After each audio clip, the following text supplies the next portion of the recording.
Hello everyone, आप सभी लोगों का study today with Viplav YouTube channel में स्वागत है। आज हम डिस्कस करेंगे 10th बोर्ड एग्जाम के लिए चैप्टर 10 का प्रकाश परावर्तन तथा अपवर्तन, जो कि इम्पोर्टेंट क्वेश्चन होगा, जो कि आपको एग्जाम में देखने को मिलेगा और आपको बहुत ही हेल्प करेगा।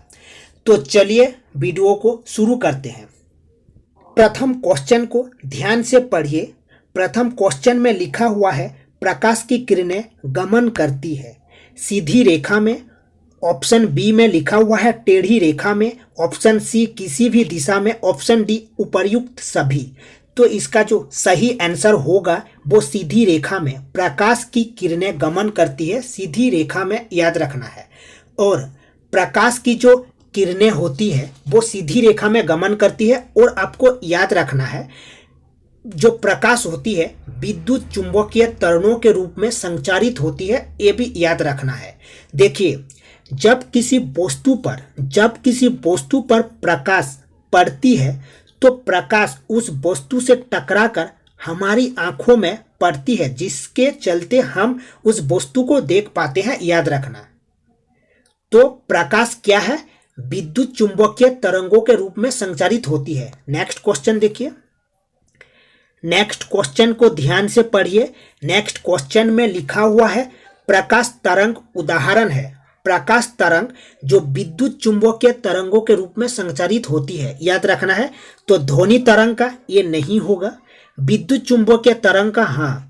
प्रकाश तरंग उदाहरण है विद्युत चुंबकीय तरंग का, याद रखना है। परावैज्ञानिक तरंग का नहीं होगा, पराश्रव्य तरंग का ये भी नहीं होगा, तो विद्युत चुंबकीय तरंग का। नेक्स्ट क्वेश्चन देखिए, प्रकाश के परावर्तन के कितने नियम है? प्रकाश के परावर्तन के कितने नियम है, याद रखना है आपको। 1 होगा, 2 होगा, 3 होगा या 4 होगा। इसका जो सही ऑप्शन होगा, 1 नहीं होगा, 3 नहीं होगा, 4 नहीं होगा, 2 हो जाएगा, याद रखना है।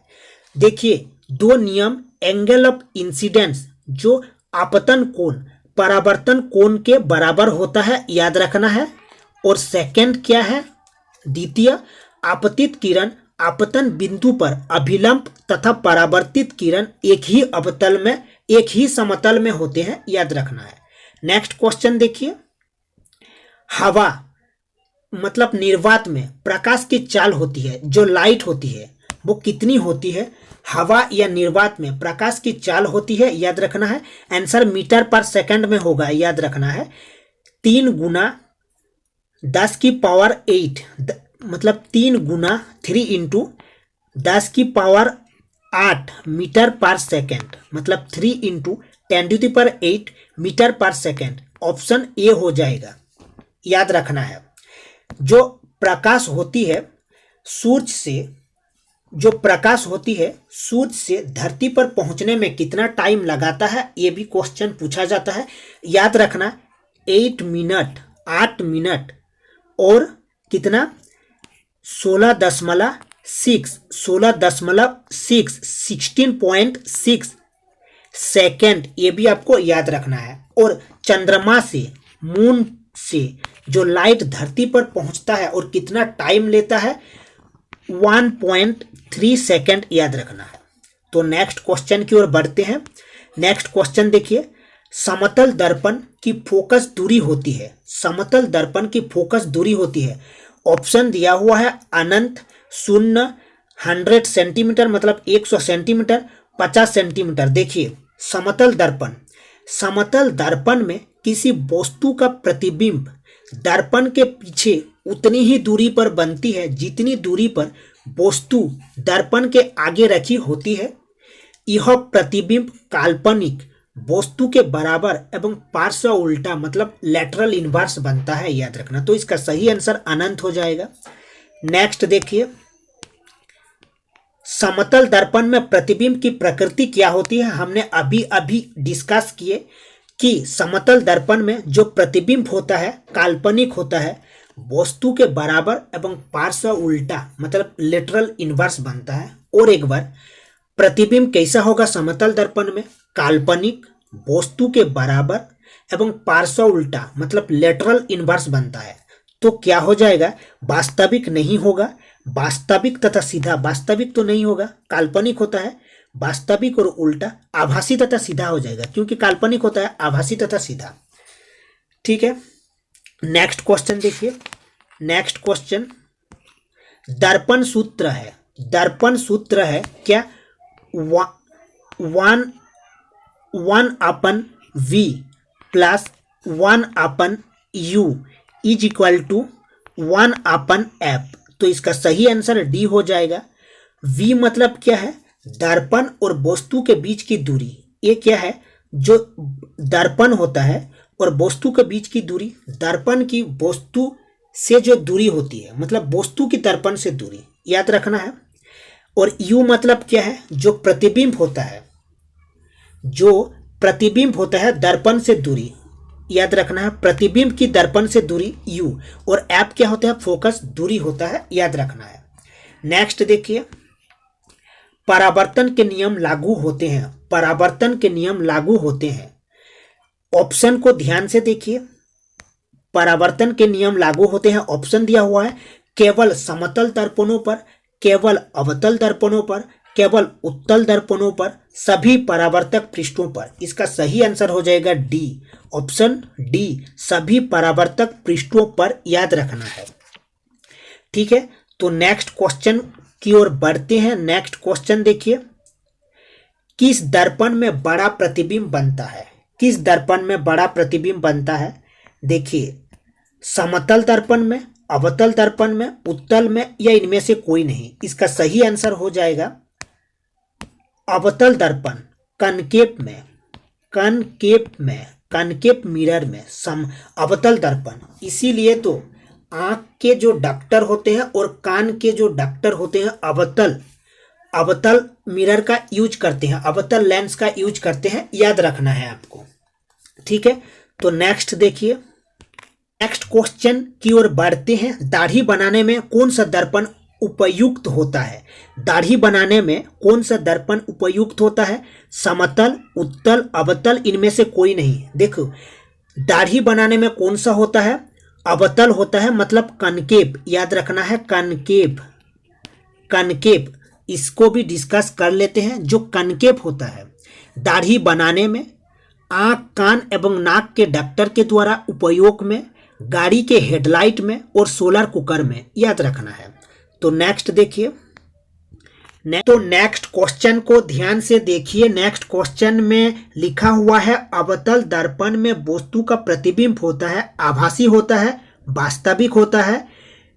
ऑप्शन सी में लिखा हुआ है ए एवं बी दोनों प्रकार का, किसी प्रकार का नहीं। इसका सही आंसर हो जाएगा वास्तविक होता है। देखिए, कनकेव मिरर में क्या होता है, जो इमेज बनता है, जो प्रतिबिंब बनता है, बड़ा एवं वास्तविक होता है।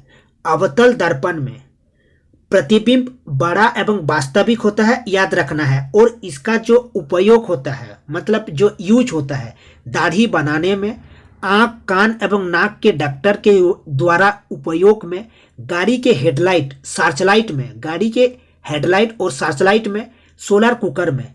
तो चलिए नेक्स्ट क्वेश्चन की ओर बढ़ते हैं।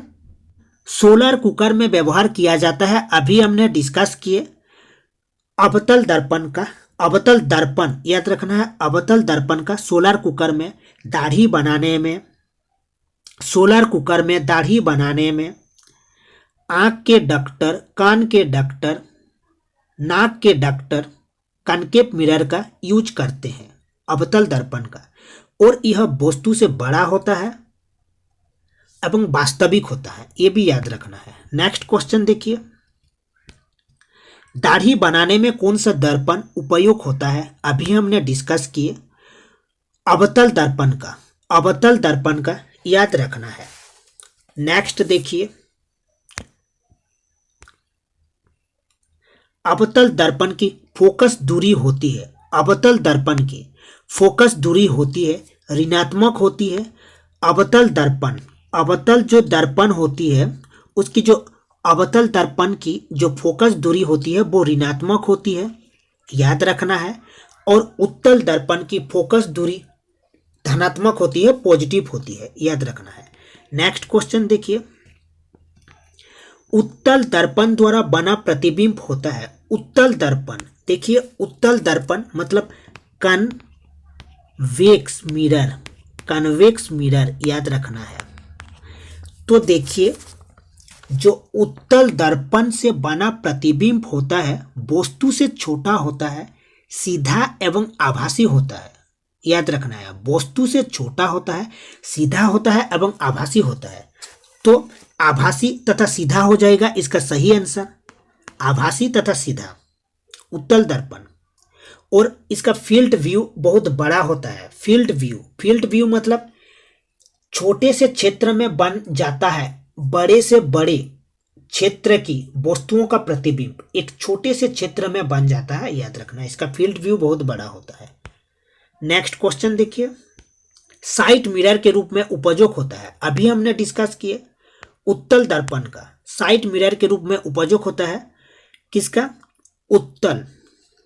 उत्तल लेंस का साइड मिरर, याद रखना है।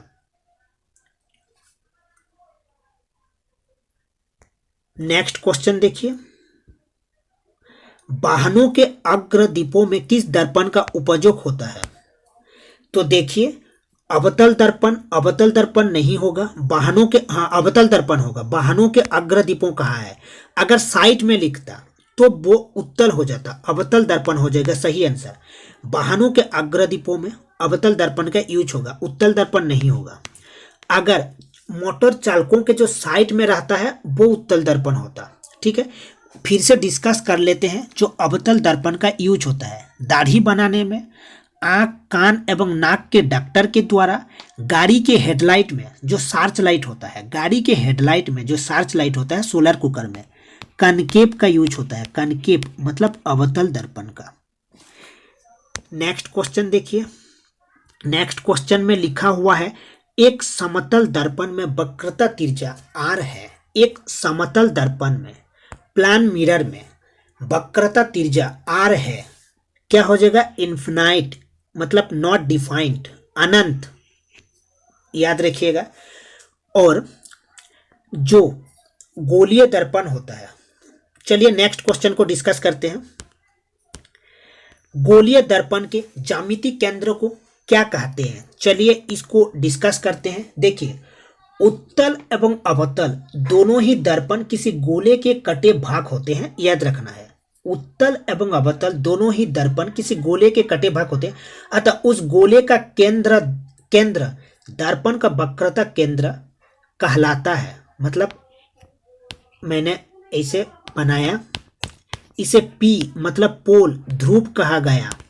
ठीक है, ध्रुव कहा गया, याद रखना है, ध्रुव P, और यह हो गया F और यह हो गया C। ठीक है, तो गोलीय दर्पण के ज्यामिति केंद्र को क्या कहते हैं? ध्रुव कहते हैं, याद रखना है। ठीक है, वक्रता केंद्र सेंटर ऑफ कर्वेचर, क्या दर्पण का जो केंद्र होगा उस गोले का केंद्र। ठीक है, तो नेक्स्ट क्वेश्चन देखिए, गोलीय दर्पण की फोकस दूरी एवं उसकी वक्रता त्रिज्या में क्या संबंध है? चलिए गोलीय दर्पण कहाँ है? स्फेरिकल मिरर कहाँ है? तो याद रखिएगा स्फेरिकल मिरर। गोलीय दर्पण कहाँ है? तो जो एप मतलब फोकस दूरी होती है, फोकल लेंथ जो होती है वो होता है r/2, मतलब वक्रता त्रिज्या ये होगा r/2। तो क्या हो जाएगा? r = 2f हो जाएगा, r = 2f, ऑप्शन ए हो जाएगा, याद रखना है। नेक्स्ट क्वेश्चन देखिए, तो इतना ही था। तो वीडियो को लाइक करिएगा और चैनल को सब्सक्राइब कर लीजिएगा। मिलते हैं नेक्स्ट वीडियो में।